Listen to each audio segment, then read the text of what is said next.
I want to try and articulate a very complex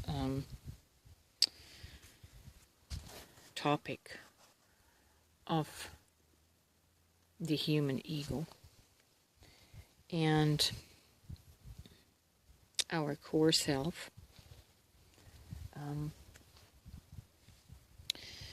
In general, we're constantly seeking to evade and avoid, what do I have there here? Evade and avoid the discomfort of this discontented ego, this discontented frequency within our being, right?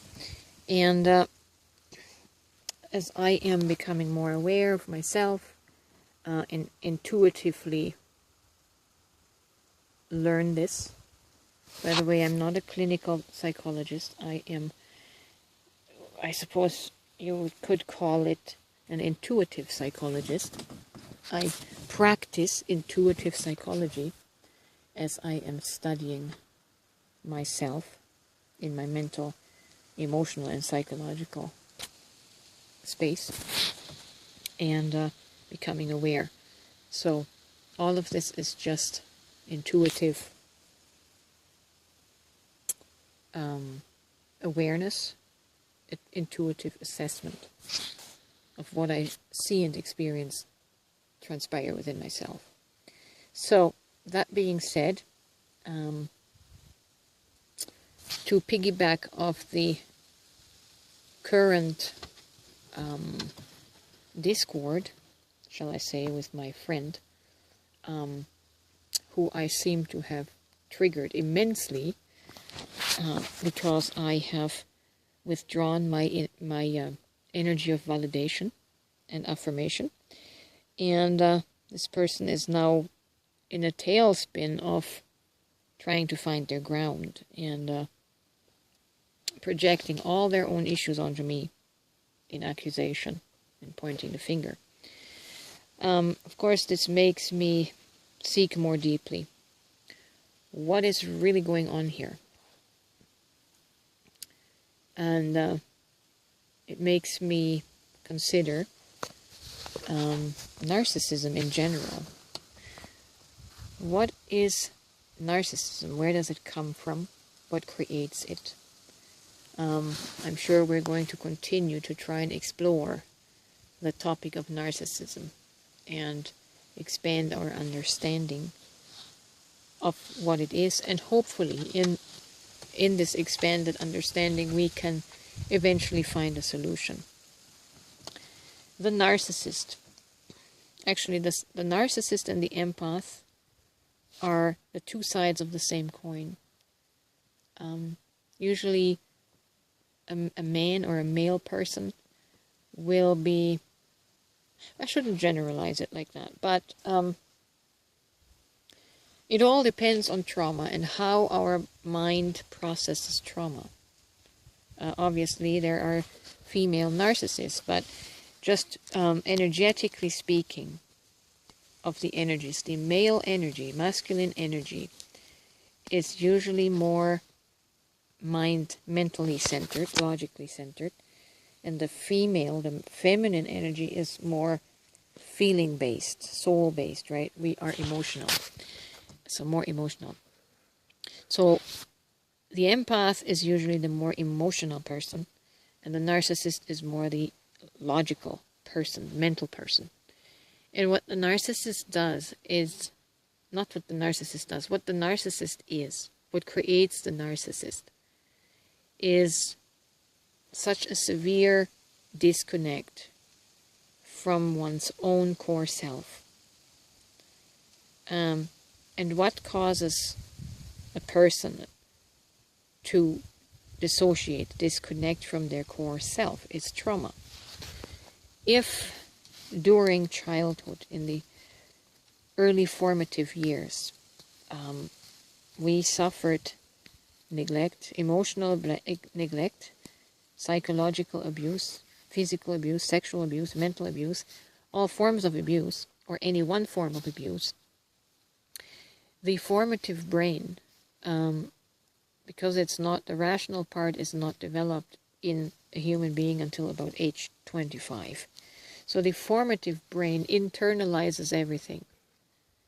And, depending on the degree of neglect and abuse, it shapes that little psyche.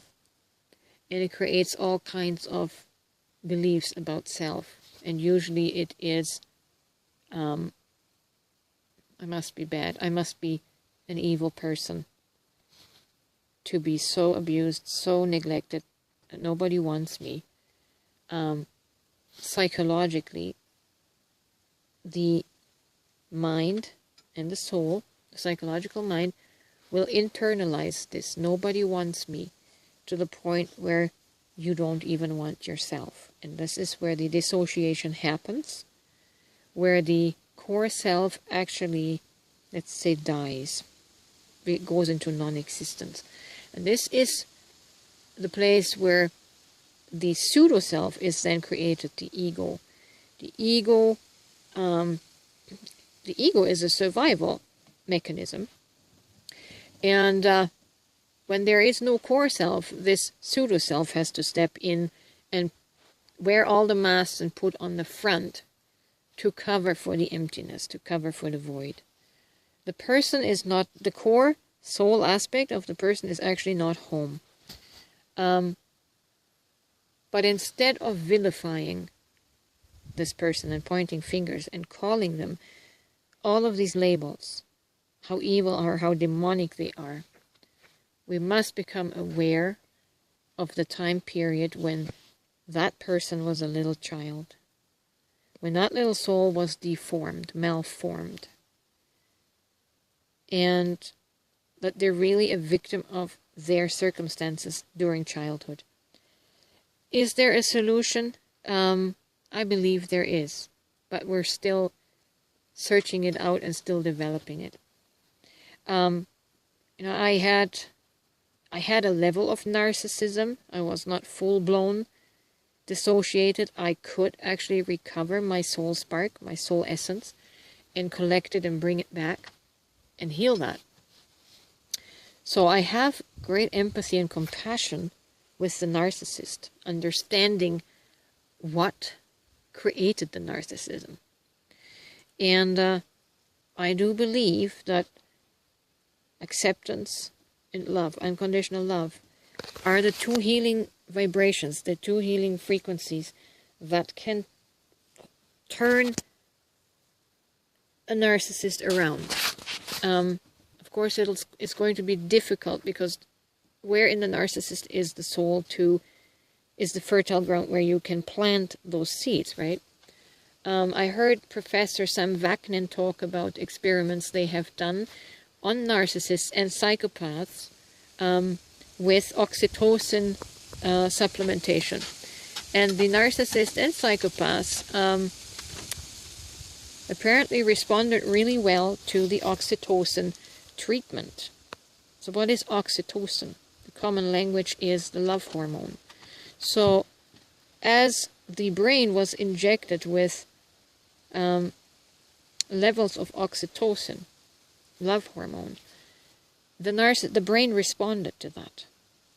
So this seems to indicate that the narcissist is formed in an environment severely lacking in love, nurture, and support. And many of us have experienced that. We just haven't gone full-blown psychopaths. We haven't gone full-blown disconnect from our soul to where we're just functioning as a soulless entity, right? So I do believe that love heals everything. And I noticed I veered way off my original topic regarding my friend that is displaying these narcissistic tendencies now. I just wanted to lay the groundwork of why that is there. And the thing that has disrupted my friend and mine connection, my friendship, relationship, is that this narcissism came to the surface, and as I was withdrawing my energy of approval and validation, like I said, they were going into a tailspin of seeking attention, seeking importance. The root in this person's upbringing is that they were never validated.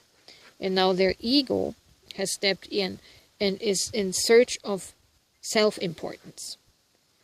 And this person is, emphasizing, as I said in a previous video, trying to identify with all of these lofty labels and titles. They're trying to find an acceptable identity. But because that is based on the pseudo-ego, on the spiritual ego, the energy was not based in authenticity. And that's where the diversion happened, where I pulled back my energy because I didn't want to feed this pseudo-identity. I didn't want to feed this self-deception. So now, as we have parted ways, these things are really coming to the surface. And I trust that this is the process, and this person will gain awareness and, make progress, advance in their healing and in their purging and on their pathway to their true self, without having to borrow all of these pseudo-identities, to garner self-importance. The more the ego seeks self-importance, the more repulsive the energies became. So, anyways, just a little assessment, intuitive assessment about this situation.